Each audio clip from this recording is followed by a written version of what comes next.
ഇന്ന് നമുക്ക് പരിപ്പും പടവലും കൂടെ തേങ്ങ അരച്ചിട്ട് ഒഴിച്ച് കറി ഉണ്ടാക്കാം. അതിനായിട്ടുള്ള പടവലം നന്നായി കഴുകി മുറിച്ചെടുത്തതാണ്.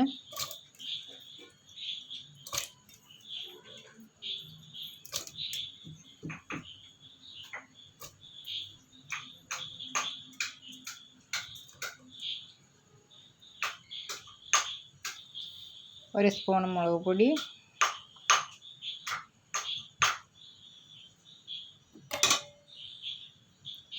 അര ടീസ്പൂൺ മഞ്ഞൾപ്പൊടി, 1/4 ടീസ്പൂൺ ഉപ്പ് പാകത്തിന് ഇട്ട് കൊടുക്കുക. അരമുറി തേങ്ങ അരച്ചത്, കുറച്ച് ജീരകം, ഒരു നുള്ളി ജീരകം കൂടെ കൂട്ടിയിട്ട് നന്നായി അരയ്ക്കുക. അതും കൂടെ ഒഴിച്ച് കൊടുക്കുക. നന്നായിട്ട് ഒന്ന് ഇളക്കി കൊടുക്കുക. അടച്ച് വെച്ചിട്ട്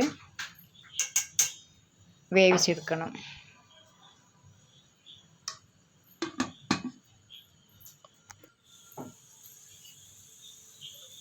കടുക്, ഉള്ളി, കറിവേപ്പില, ഒരു കായമുളകും കൂടെ ചേർത്ത് നല്ലൊരു വറവും കൂടെ ഇട്ട് കൊടുക്കുക.